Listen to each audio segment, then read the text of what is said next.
Thank you for watching this video, Antitrust in China 2021 Year in Review. I am Josh Yixue, partner of Zhongwen Law Firm. Despite the COVID-19's continuous epidemic, China's antitrust enforcement has been vigorously robust in year 2021.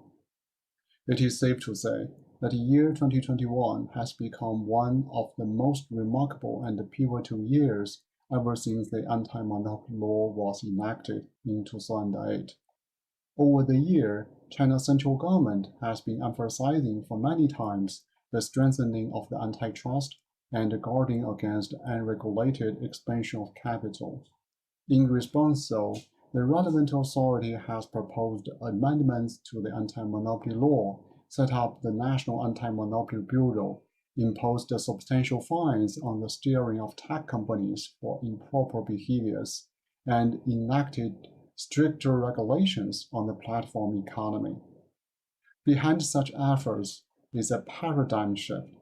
Chinese authorities no longer hold a tolerant, laissez-faire attitude toward the booming platform economy, where electronic platforms have become to play a large role in the exchange of goods and services. Such efforts aim to proactively ensure competitive and innovative platform economy.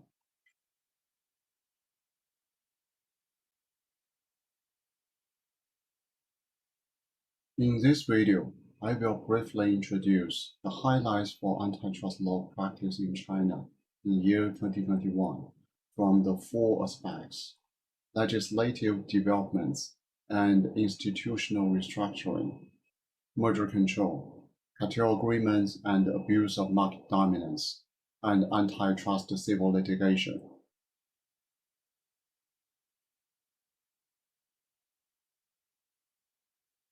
Part 1. Legislative developments and institutional restructuring. Firstly, I would talk a little about the draft amendments to the anti-monopoly law. In the spirit of enhancing antitrust scrutiny, the Standing Committee of the National People's Congress released the draft amendment to the anti-monopoly law on October 23, 2021, for public comments. The main highlights of this draft amendment include targeting the digital economy, cartel facilitators, safe harbor for anti-competitive agreements, increased penalties, and public interest lawsuit. Item A, targeting the digital economy. The draft amendment specifically refers to enforcement in the digital economy by making it clear that undertakings shall not exclude or restrict the competition by abusing the advantages in data and algorithms, technology, and capital and platform rules. At the same time, the objectives to the AML have also been updated to include encouraging innovation. Going forward, the State Administration for Market Regulation or SAMR will need to tread the delicate line between encouraging digital innovation and curbing such advancement where it constitutes abusive market behavior. Item B, cartel facilitators. The AML arguably does not cover the behavior of undertakings facilitating anti-competitive conduct, in particular cartels. The draft amendment fills the gap by extending the scope of the AML to organization or provision of material assistance in reaching anti-competitive agreements. This effectively means that AML will be extended to cover behavior leading up to the conclusion of such agreements, and third parties may be found in breach by virtue of their role in aiding the conclusion of cartels. Item C, safe harbor for anti-competitive agreements. The draft amendment introduces a safe harbor for anti-competitive agreements. Agreements between undertakings that have a market share lower than a specific threshold to be set by SAMR will not be prohibited unless there is evidence that the agreement has anti-competitive effects. Given that this is not a complete exemption from prohibition, it is very much the question whether this safe harbor will be at all useful to undertakings. Item D, increased penalties. The draft amendment would introduce personal liability for individuals, such as legal representative, principal person in charge, or directly responsible person.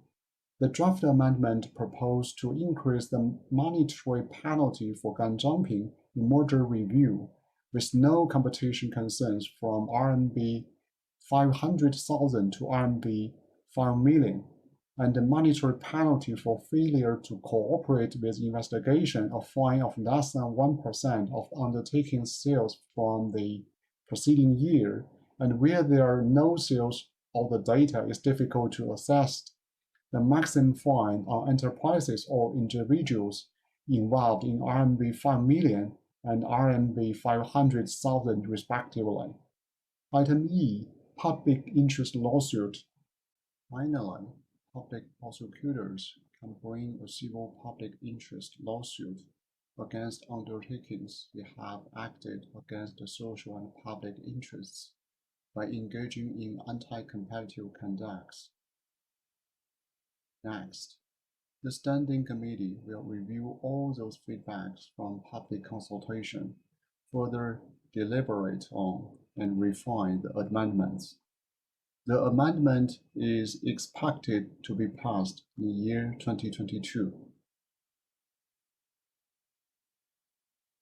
Implementation rules for the Fair Competition Review System. The State Administration for Market Regulation, National Development and Reform Commission, Ministry of Finance, Ministry of Commerce, and Ministry of Justice jointly promulgated the implementation rules for the Fair Competition Review System.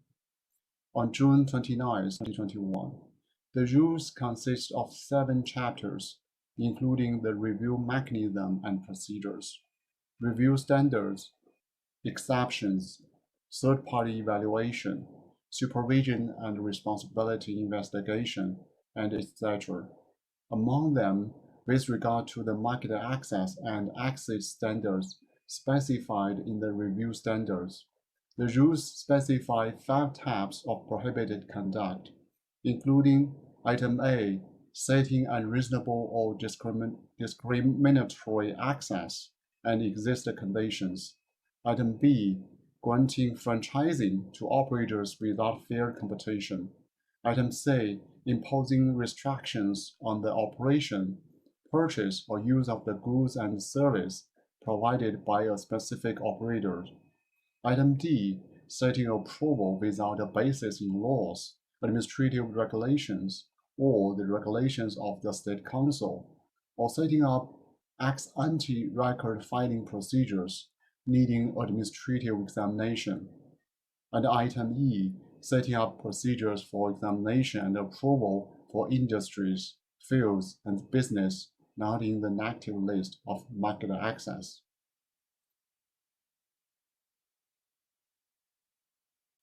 Antitrust guidelines promulgation. Antitrust Commission of the State Council and Summer promulgated several important antitrust guidelines in year 2021, including Item A, Antitrust Guidelines on Platform Economy on February 2, 2021. Item B, Antitrust Guidelines in the field of active pharmaceutical ingredients on December 15, 2021. Item C, Guidelines for overseas antitrust compliance of enterprise on November 15, 2021. It is heard that Antitrust Commission of the State Council and Summer are planning to formulate more guidelines in important industrial sectors, like semiconductor. Given that those sectors are with national strategic importance for national welfare and people's livelihood, these guidelines are intended to regulate market competition order and to provide compliance guidance for enterprises' business operation. Of course, these mentioned sectors will continually be the focus on antitrust enforcement in year 2022. Institutional restructuring.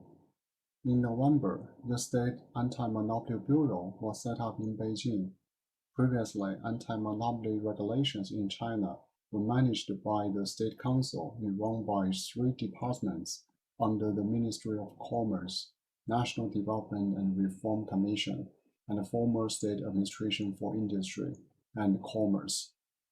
After the 2018 institution reform, this was assigned to Summer and its anti-monopoly department.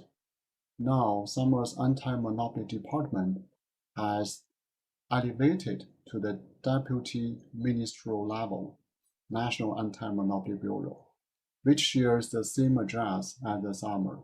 The higher-ranking authority is intended to assist antitrust investigators to receive resources when investigating mergers and acquisitions. The National Anti-Monopoly Bureau has 3 separate divisions: Competition Policy Coordination Division, Anti-Monopoly Enforcement Division 1, Anti-Monopoly Enforcement Division 2. These 3 divisions are respectively in charge of the enforcement of monopoly behaviors, including abuse of market dominance, cartel agreements, merger control review, and antitrust policy and international exchanges, respectively. The new proposed structure should improve the regulator's ability to conduct research previously outsourced. Soon later, Summer continued to set up the Center of Competition Policy and Big Data. This center would be responsible to carry out policy and theory research in the field of antitrust, competition policy, and platform economy, and etc., and would also undertake technical support for the enforcement of antitrust law, market monitoring, electronic forensic, and fixing evidence and analysis of big data, etc.